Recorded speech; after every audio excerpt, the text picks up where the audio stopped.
नमस्कार.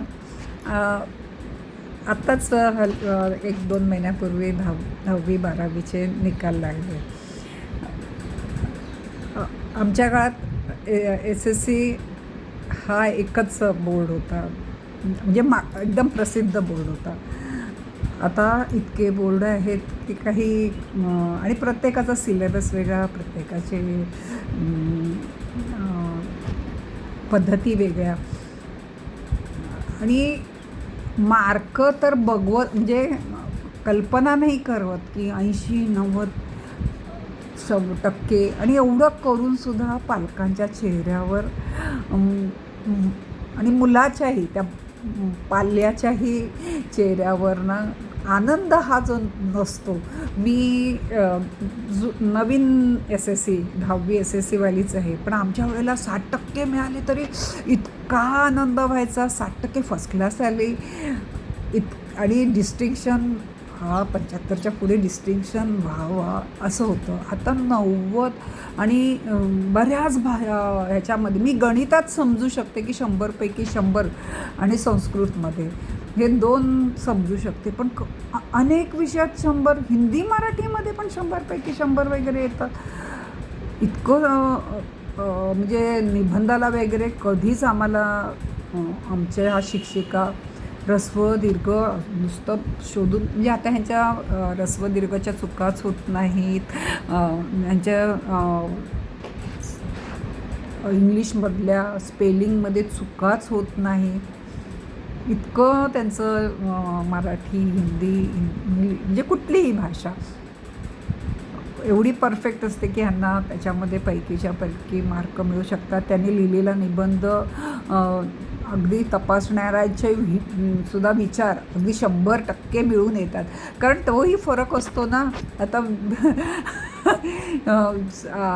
निबंध हे विचार तुमचं किती छान तुम्ही लिहू शकता त्याच्यावर आहे, आणि माझे विचार माझ्या समोरचा परीक्षकाला अगदी तंतोतंत वाचेल. जरी तो परीक्षक असला तरी परीक्षकाला तंतोतंत पटेल. त्यात एकही माझी व्याकरणातली चूक नसणार, लिखाणातली चूक नसणार. इतकं मी सुंदर निबंध लिहू शकते. हे मला म्हणजे माझ्या काळातल्या आमच्या शिक्षकांनी आम्हाला हे मनात रुजूच दिलं नाही. किती छान, म्हणजे कौतुक करायचे, अक्षर दाखवायचे, असं पाहिजे, असं लिखाण पाहिजे, टू दी पॉईंट कसं लिहिलेलं आहे हे आम्हाला व्यवस्थित समजावून सांगायचे, ज्यांचे निबंध अतिशय चांगले असायचे. पण तरीसुद्धा 5 मार्काचा निबंध असेल तर 4.5च मिळायचे. अगदी 4.5 म्हणजे डोक्यावरून पाणी. 4च 4.5 अगदीच खूप टपोरं अक्षर आणि अगदी छान लिहिलं तर काहीतरी 2 तरी लिखाणामधल्या चुका, व्याकरणातल्या चुका. हिंदीमध्ये तर खूप होतं. है मै की 2 आहे, इसकी उसकी आणि कहा की, हे की ह्रस्व दीर्घ इतके हे आहेत. मराठी माध्यमातल्या लोकांना ह्या चुका पटकन लक्षातही मला तर वाटत नाही. मराठी लोकांना तरी देवनागरीच लिपी असल्यामुळे लिहिता तरी येतं. हिंदीतल्या पाल्याला पटकन एक शब्द लिहायला सांगितलं तर लिहिताही येत नाही, तरीसुद्धा हिंदी मराठीला सुद्धा निबंधाला सुद्धा इतके सुंदर मार्क मिळतात. बघून मला खूप आश्चर्य म्हणावं का, म्हणजे हा शिक्षणाचा घसरलेला हे आहे असं म्हणावं, हे मला कळत नाही.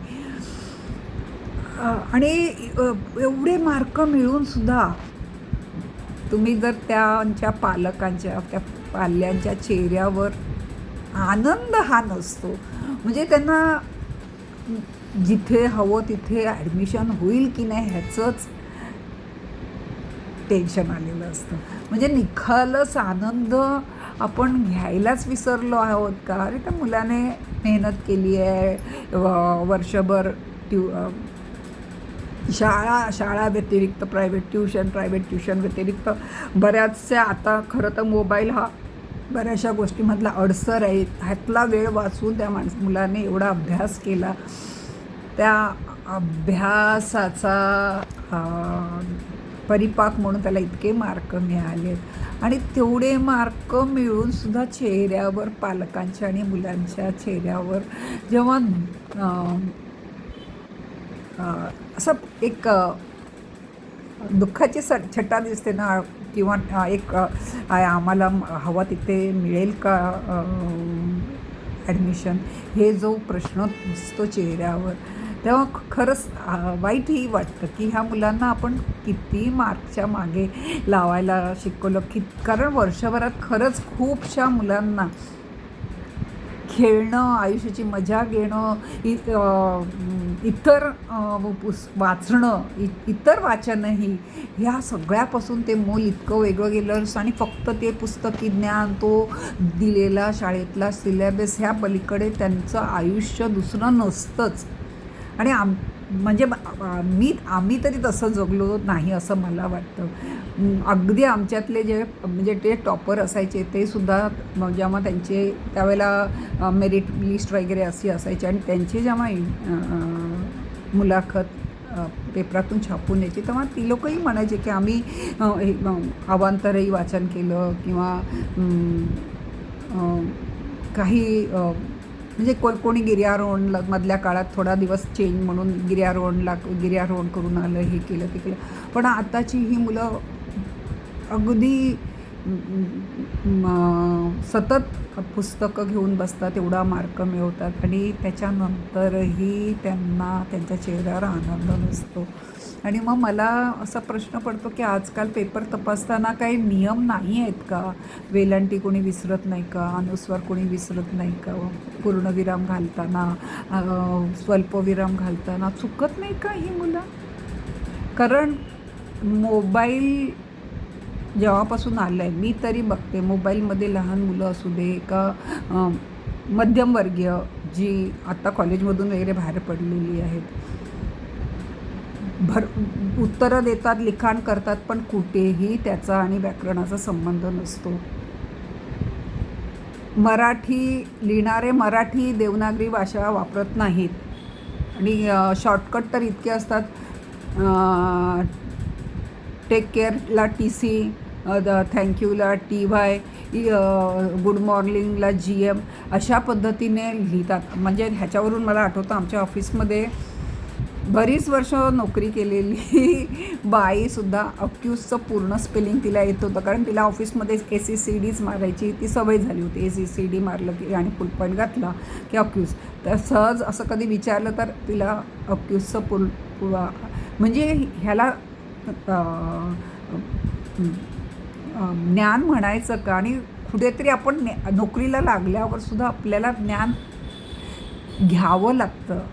कुठेतरी क्युरिओसिटी असायला पाहिजे. हे ACCD म्हणजे नेमकं काय आहे, तुझा फुल फॉर्म काय आहे, माहीत असण्यासाठी तू लिहू नकोस पूर्ण.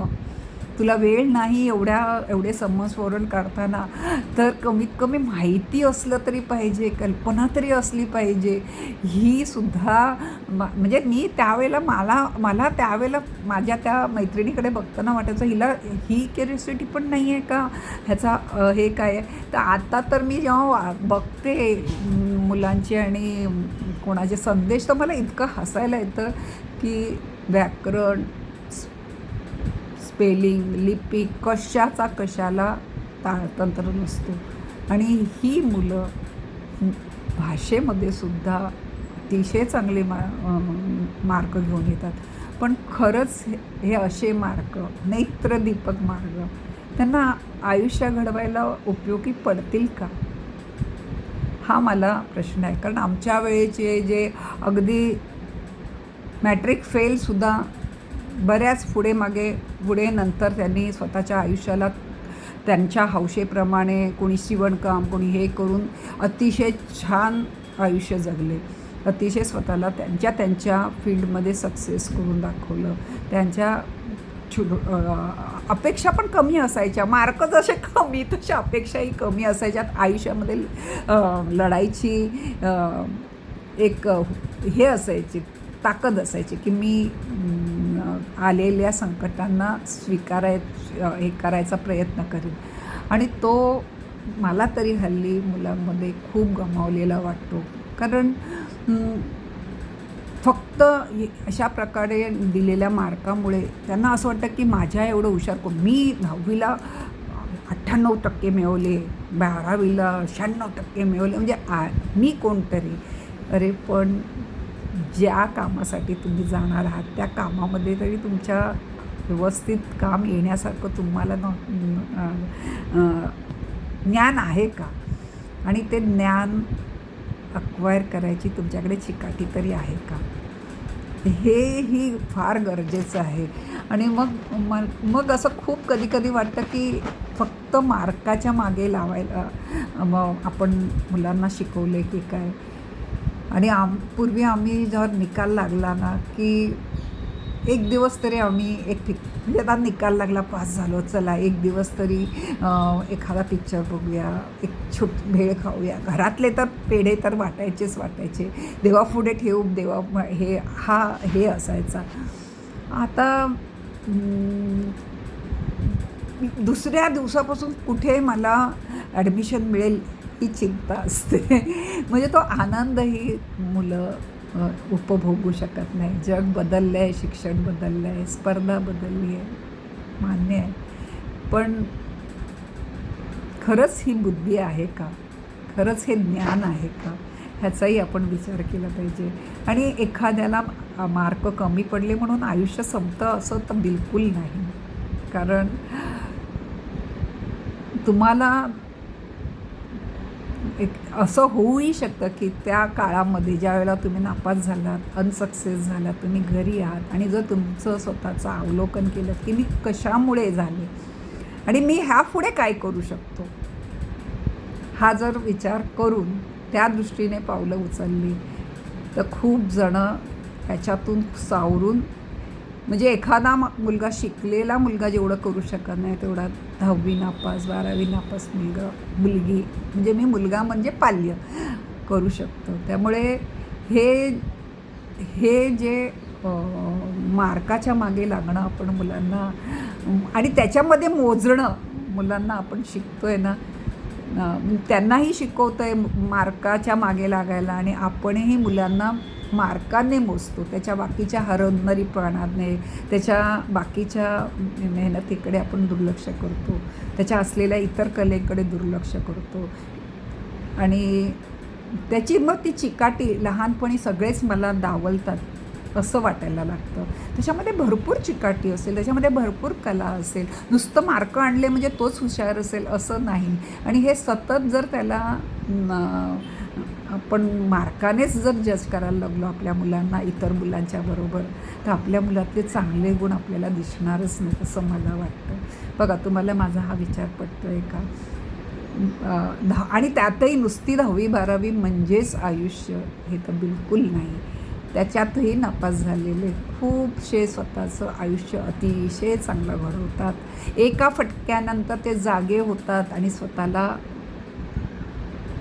बनवायचं, काहीतरी बनवून दाखवायचं नक्की निर्णय घेतात. आणि अशी माणसं मी खूप पाहिलेली आहेत. मला माझं पटतं आहे का बघा. आणि आपल्या मुलांना ह्या मार्कापेक्षा वेगळ्या नजरेने बघा. तुमची मुलं पण खूप हुशार असतील, खूप गोष्टी त्यांना येत असतील, खूप चांगल्या कला त्यांच्याकडे असतील, खूप चिकाटी असेल, त्या चिकाटीला वाव द्या. त्यांना ऐदी आणि नुसतं हे बनवू नका, नुसतं मार्काच्या मागे लावू नका. त्यांना ज्ञान मिळवण्याकडे त्यांचं लक्ष वळेल, ह्याकडे पहा. तुम्ही माझं ऐकताय त्याबद्दल मी खूप आभारी आहे.